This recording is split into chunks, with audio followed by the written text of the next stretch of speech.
আল্লাহ আমার রব, এই রবি আমার সব। দামে দামে তন মনে তারি অনুভব। তোমার দুনিয়াতে আমি যেদিকে তাকাই, অথই নিয়ামতে ডুবে আছি সবাই। পাক পাখালির গানে শুনি তসবি কলো রব, তসবি কলো রব। আল্লাহ আমার রব, এই রবি আমার সব। আসসালামু আলাইকুম। প্রিয় দর্শক, আপনারা কেমন আছেন? সবাই ভালো থাকুন, সেটা আমাদের একান্ত কামনা। শুরু হলো আপনাদের প্রশ্ন নিয়ে আপনাদের এই প্রিয় অনুষ্ঠান আপনার জিজ্ঞাসা। আপনাদের সাথে আছি আমি জয়নুল আবেদিন আজাদ। আজকেও আপনাদের প্রশ্নের জিজ্ঞাসার জবাব দিচ্ছেন বিশিষ্ট আলেম ডক্টর মোহাম্মদ সাইফুল্লাহ। আসসালামু আলাইকুম ওয়া রাহমাতুল্লাহি ওয়া বারাকাতুহু। প্রিয় দর্শক, চলুন তাহলে জিজ্ঞাসার জগতে। শুরুতে একটি ইমেল, এটি পাঠিয়েছেন রোমান হোসেন লক্ষ্মীপুর সদর থেকে। আপনি লিখেছেন, আমি আমার এলাকাতে মসজিদের হুজুর, মাদ্রাসার শিক্ষক সহ অনেক নামাজিকে এমন দেখেছি যে তারা নিজেরা নামাজ আদায় করেন কিন্তু অন্য ভাইকে নামাজের দাওয়াত বা ইসলামের কথা বলেন না। এখন আমার প্রশ্ন হলো, দাওয়াতি কাজ করা যেহেতু ফরজ, সেহেতু যারা দাওয়াতি কাজ করেন না তাদের জন্য শরীয়তের হুকুম কি? ধন্যবাদ, আপনাকে গুরুত্বপূর্ণ প্রশ্ন করেছেন। হ্যাঁ, দাওয়াতি কাজ করা ফরজ, কোনো সন্দেহ নেই। কিন্তু আপনি হয়তো তাদেরকে প্রকাশ্যে দেখছেন না যে তারা হয়তো নামাজের জন্য কাজ করছে না, কিন্তু তারা তো ইমাম সাহেব তো নামাজ পড়াচ্ছেনই। নামাজ পড়ানো তো একটা দাওয়াতের কাজ।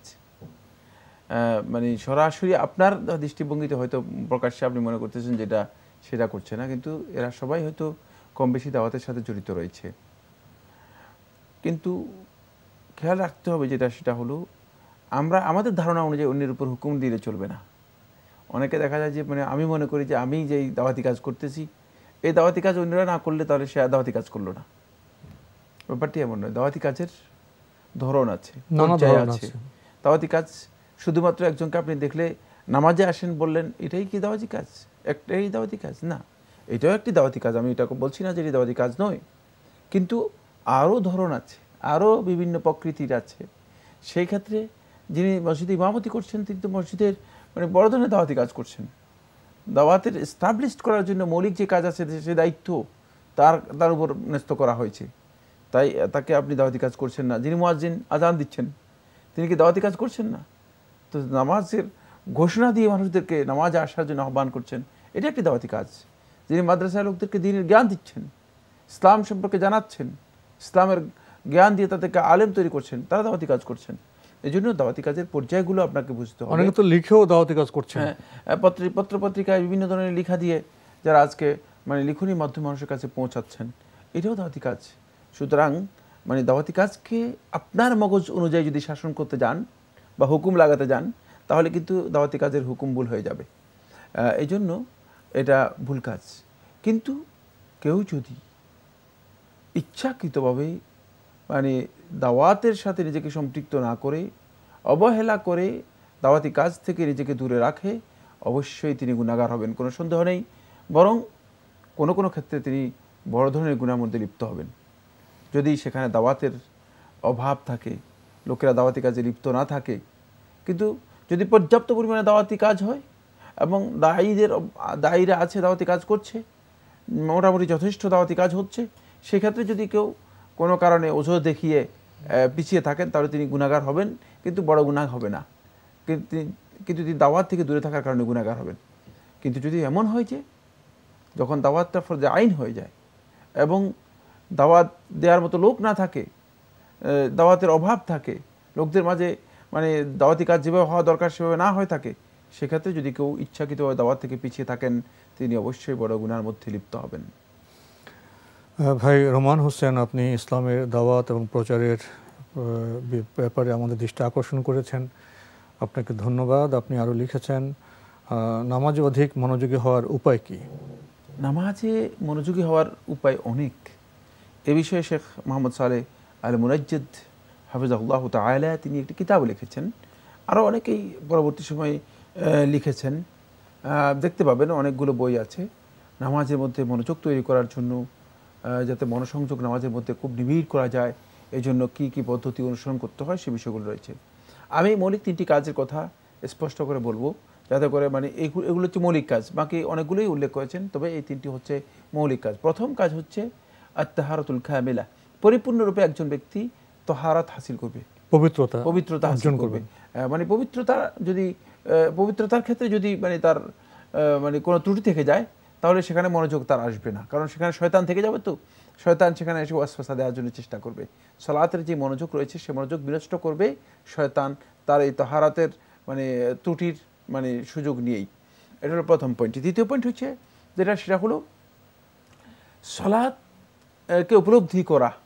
মানে সালাতের মধ্যে আমরা যেই মানে কথাগুলো বলছি, যে কাজগুলো করছি, সেগুলো আসলে সত্যিকারভাবে বান্দাকে উপলব্ধি করা, সালাতের মওকিফ যে অবস্থানটা রয়েছে সে অবস্থানটা বুঝা। শেখুল ইসলাম ইবনুল কাইয়িম রাহমাতুল্লাহ বলেন, বান্দার অবস্থান হচ্ছে দুটি, একটি হচ্ছে দুনিয়াতে আর একটি হচ্ছে আখিরাতে। বান্দার এই দুনিয়ার এই অবস্থানটা যদি বান্দা সত্যিকারভাবে আল্লাহ রাব্বুল আলামিনের সামনে যথাযথ করতে পারে, তাহলে আখিরাতে মাহশারে হাশরের ময়দানে আল্লাহ রাব্বুল আলামিনের সামনে যখন দাঁড়াবে, তখন তার এই অবস্থানটা সহজ হয়ে যাবে। সুতরাং এই যে মওকিফটা, এই যে আপনার সালাতের মধ্যে অবস্থানটা, সেই অবস্থানটা আপনার সত্যিকারভাবে উপলব্ধ হতে হবে। আপনি বুঝতে হবে যে আপনি কী কাজ করতেছেন, এখানে সালাতের মধ্যে কোন সূরা পড়তেছেন, কী পড়তেছেন, কী বলতেছেন সালাতের মধ্যে, সেই বিষয়গুলো বুঝা। কোথায় আপনি আল্লাহ সুবহানাহু ওয়া তাআলা তামজিদ, বড়ত্বের কথা ঘোষণা করছেন। একজন আসে, নামাজটা হতে হবে প্রাণময়। হ্যাঁ, দেখা যাচ্ছে সালাতের মধ্যে তিনি আসছেন দৌড় দিয়ে এসে তিনি সুবহান রাব্বিয়াল আলা জায়গা সুবহান রাব্বিয়াল আযীম, সুবহান রাব্বিয়াল আযীমের জায়গা সুবহান রাব্বিয়াল আলা, তারপরে কোনো জিনিস কি বললেন বুঝলেন না, কি পড়ছেন সচেতন না, এবং সিজদার পর সিজদা দিচ্ছেন, মানে সালাতের আরকান আহকাম যেগুলো আছে সেগুলো যথাযথ আদায় করছেন না। তাহলে সেখানে আপনার সত্যিকার অর্থে মনের যে একটা সালাতের প্রতি যে মানে আপনার যে আবেগ রয়েছে, সেটা কিন্তু সালাতে আসবে না। এবং খুশু খুদু সালাতের যে মূল প্রাণ, যেটা এটা হচ্ছে সালাতের প্রাণ, সেটা হচ্ছে সালাতের মধ্যে বান্দা বিহবল হবে, কাতর হবে এবং বিনয় হবে।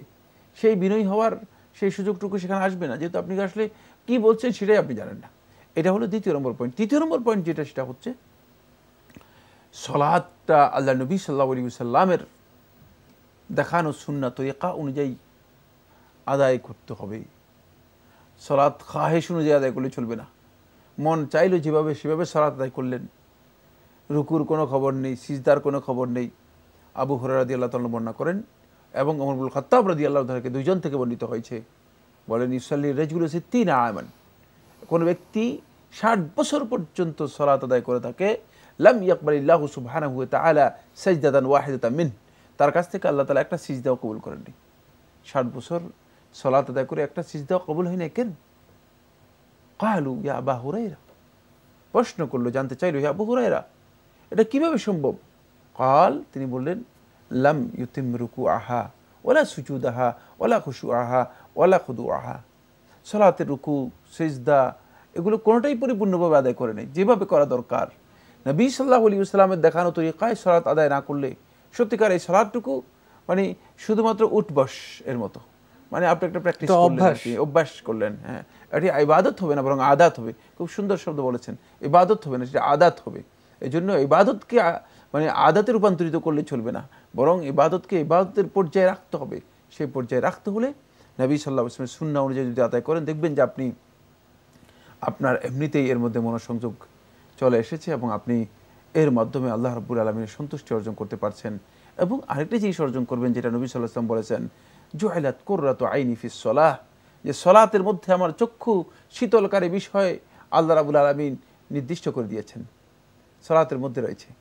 এখন আপনার সেই চক্ষু শীতল হবে সালাতের মাধ্যমে, সেই বিনোদন, সেই মানে প্রাণবন্ততা সব কিছুই আপনি সেখানে উপলব্ধি করতে পারবেন, বুঝতে পারবেন যে সালাত আপনার সত্যিকার অর্থে কত সুন্দর হচ্ছে এবং আল্লাহ রাব্বুল আলামিনের কাছে আনন্দ পাবো আমরা হচ্ছে। জি ভাই রোমান হোসেন, আপনি সবশেষে লিখেছেন, জান্নাত লাভের জন্য কোন আমলটি বেশি বেশি করা উচিত?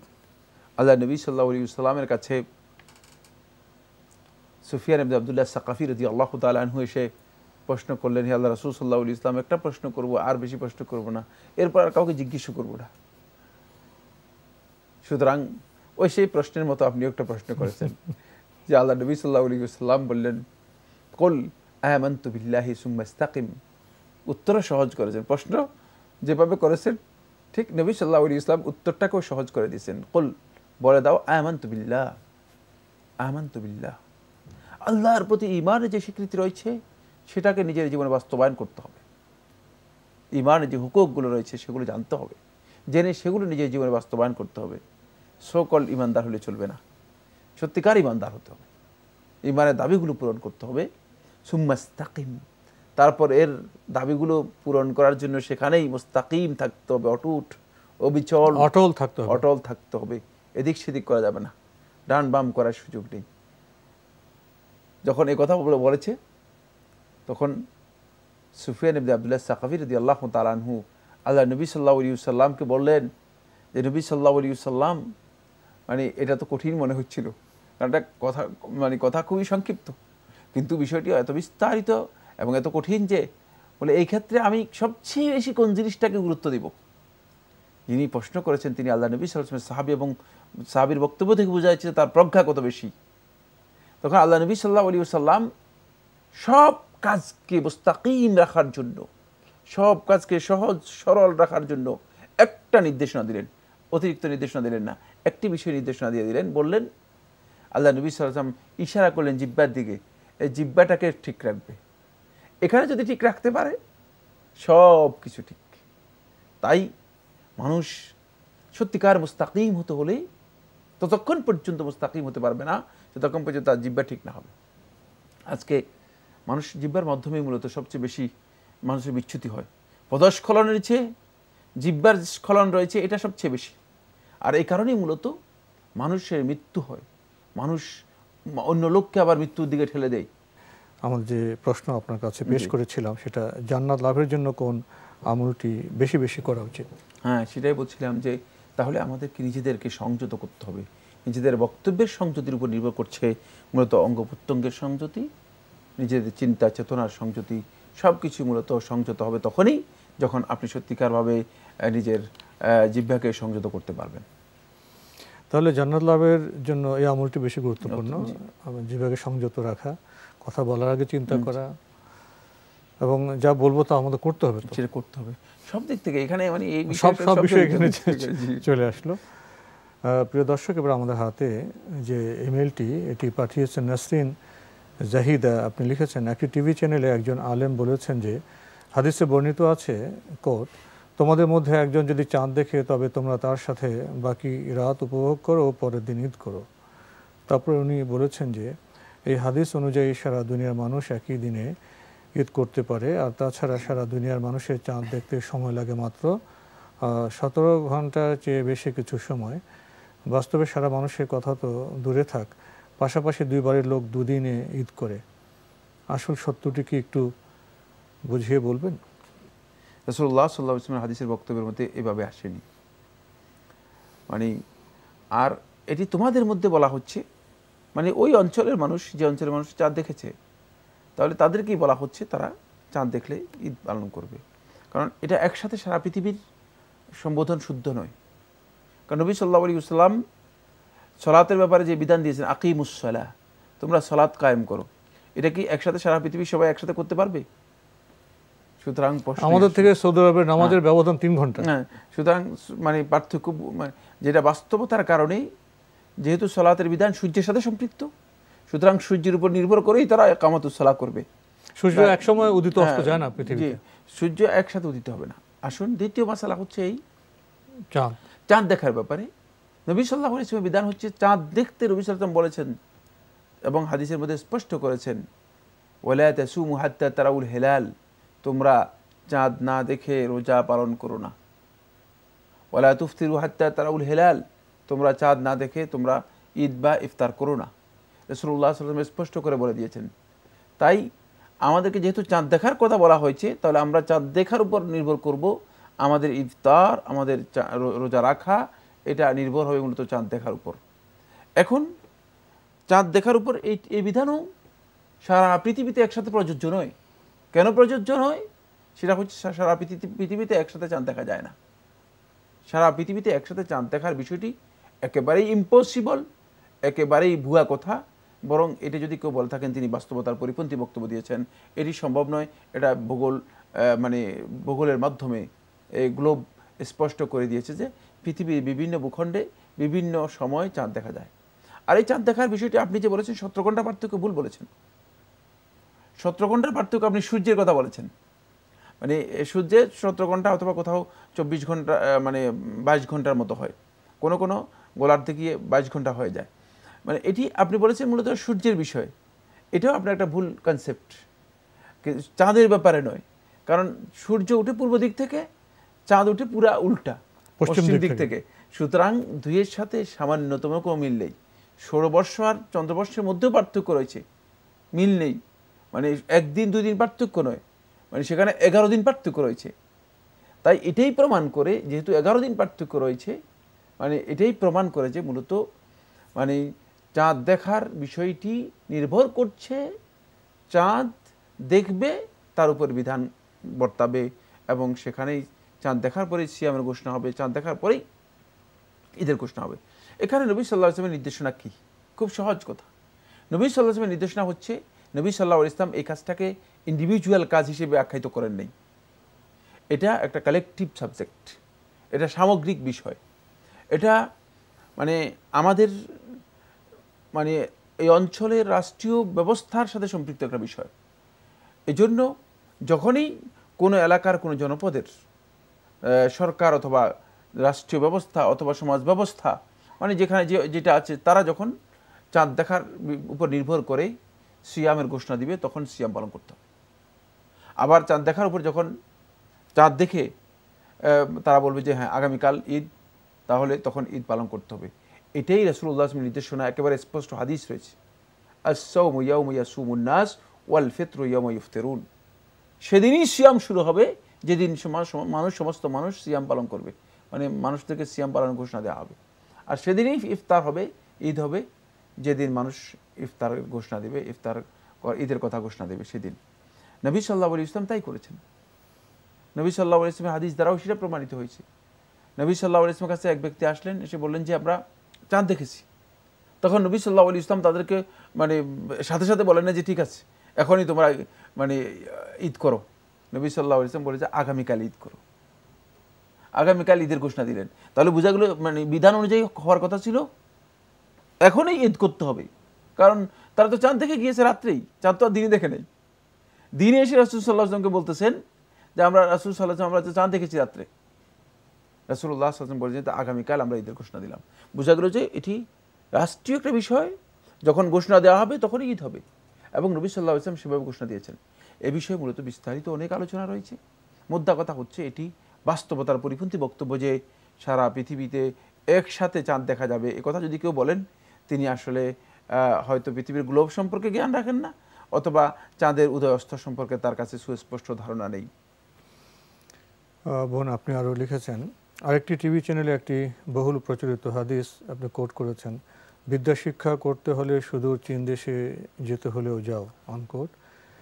এই হাদিসটিকে বলা হয়েছে জাল, এ কথা কি সত্যি? একদল উলামায়ে কেরাম এটাকে জাল বলেছেন, আবার কেউ কেউ বলেছেন অত্যন্ত দাঈফ, দুর্বল। বাকি আমার কাছে তাহকিক যেটি সেটা হচ্ছে এটা জাল, মিথ্যা কথা, মিথ্যা হাদিস, মানে রাসূলুল্লাহ সাল্লাল্লাহু আলাইহি ওয়াসাল্লামের নামে বলে দেওয়া হয়েছে। কারণ এর মধ্যে দুইজন রাবি নিয়ে বক্তব্য রয়েছে, লা মানে ইউরাফান, এই দুইজন মাজহুল, অপরিচিত, এদের বোঝা যাচ্ছে না এদের অবস্থা কি, তাই এটি জাল হওয়ার সম্ভাবনা মানে অনেক বেশি, জাল হওয়ারই কথা।